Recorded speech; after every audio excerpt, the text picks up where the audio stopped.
জয় গৌর হরি বলো।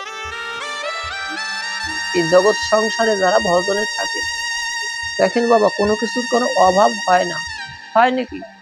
আমাদের যে চাওয়া পাওয়া, যা পেয়ে আমরা সুখী হতে চাই, এটা কিন্তু প্রকৃত চাওয়া না, আর এতে প্রকৃত সুখ দিতেও পারে না। আমরা জগৎ সংসারে বিষয়, বৈভব, অর্থ, বৃত্ত এ থাকলে সুখী হব, এ থাকলে তো সুখী হওয়া যায় না বাবা। অর্থবিত্ত, বিষয়, বৈভব অনেক কিছু আছে, কিন্তু সুখটা তার ভিতর নাও থাকতে পারে, যদি তার ভগবত প্রীতি না থাকে তার ভিতর। শ্রী শ্রী চৈতন্য মহাপ্রভু বললেন যে জগৎ সংসারে জীব সুখ চায়, শান্তি চায়, কিন্তু বাবা প্রকৃত শান্তি তো ওখানে নাই। প্রকৃত শান্তি যদি পেতে চাও, তাহলে কি করো?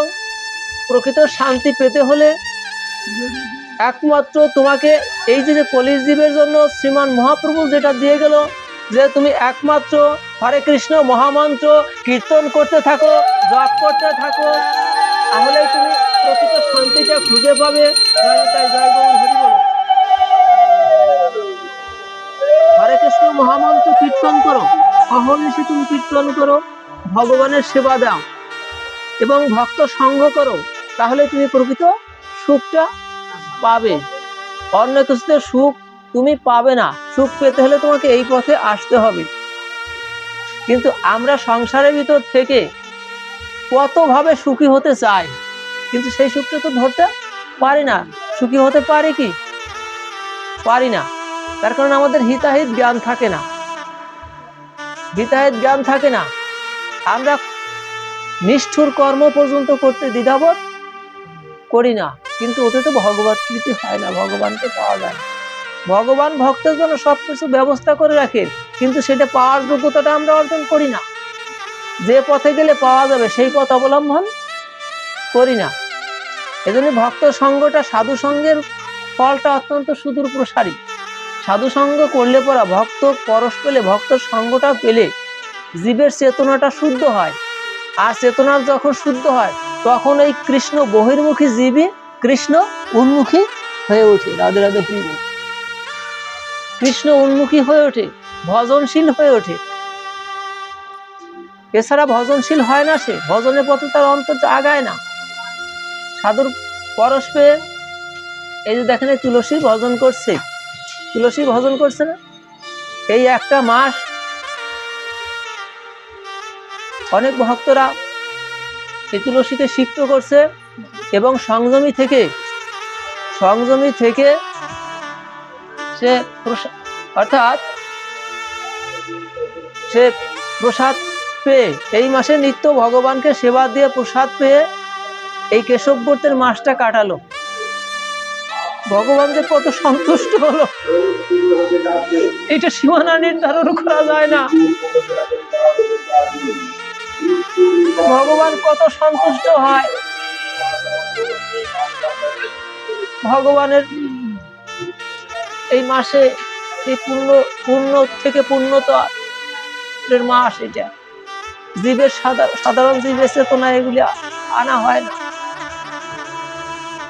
তুলসীকে ভজন, ভগবানের সেবা দেওয়া, ভগবানের নাম সংকীর্তন করা। ভগবান বলে তুমি চিন্তা করো, অনেকে ভাবি যে আমি এই কর্মটা করব, এই মাসে এইভাবে ব্রত করব, কিন্তু আমার তো সংসারে বিভিন্ন কর্ম আদি আছে, এগুলি করব কখন? আর এগুলি না করলে তো আমার 2 পয়সা উপার্জন হবে না, আমাকে কে খেতে দিবে, আমাকে কে এই ভগবানের ভোগই দেব বা সেবা দেব, এর জন্য অর্থ করি বা পাবো কোথায়, এরকম একটা ভাবনা থাকে। তুমি ভক্ত বাজারে যাও, ভক্তের সঙ্গে যাও, গেলে পরা দেখবে একটা পথ তোমাকে হয়ে যাবে। গোবিন্দের চরণে তুমি শরণাগতি আনো। নারদ ঋষি কৃপায় পেল না কে?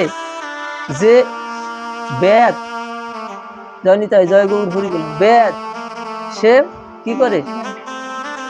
বেদ হরিণ শিকার করে, হরিণ শিকার করে জীবিকা নির্বাহ করে। নারদ ঋষি যাচ্ছে বনের ভিতর দিয়ে, দেখেন যে ওই বেদ কি করতেছে, এই হরিণগুলিকে ধরে এনে আধামারা করে রেখেছে। ওই হরিণগুলি মৃত্যু যন্ত্রণা ছটফট করে, আর ওই বেদ আনন্দে উল্লাস করতে থাকে। এই দৃশ্য দেখে নারদ ঋষি বললো যে কি হীনকর্ম করতেছে, কি হীনকর্ম করতেছে। বেদ ও হরিণগুলিকে মারবে, একবার মারলেই তো হয়, কিন্তু ওদেরকে যন্ত্রণা দিচ্ছে। বললো যে হে বেদ, তুমি কি কাজ করো? বলে আমি বেদ, আমার কাজই তো এগুলি, আমি হরিণ শিকার করে এনেছি। বলে হরিণ শিকার করে এনেছো, ভালো কথা। বলে এই হরিণগুলিকে তুমি মারবা, তুমি এইভাবে আদামারা করে রাখছো কেন? তুমি মারবা, একবারে মেরে ফেলে। বললো যে আদামারা করে রেখেছি, ওরা যখন মৃত্যু যন্ত্রণা ছটফট করে তখন আমার ভিতরে একটা আনন্দ হয়। রাধে রাধে হরি বল। আমার ভিতরে একটা আনন্দ হয়, আমার অন্তরটা আনন্দে নৃত্য করতে থাকে। বলে তুমি যে এই যে যন্ত্রণা দিয়ে, ওগো মৃত্যুর সময় যে যন্ত্রণা দিয়েছো, মৃত্যুর সময় যন্ত্রণা দিয়ে যে তুমি উল্লাস করতেছো, এর জন্য তোমার কি ব্যবস্থা আছে তা কি তুমি জানো? বলে না, তা তো আমি জানি না।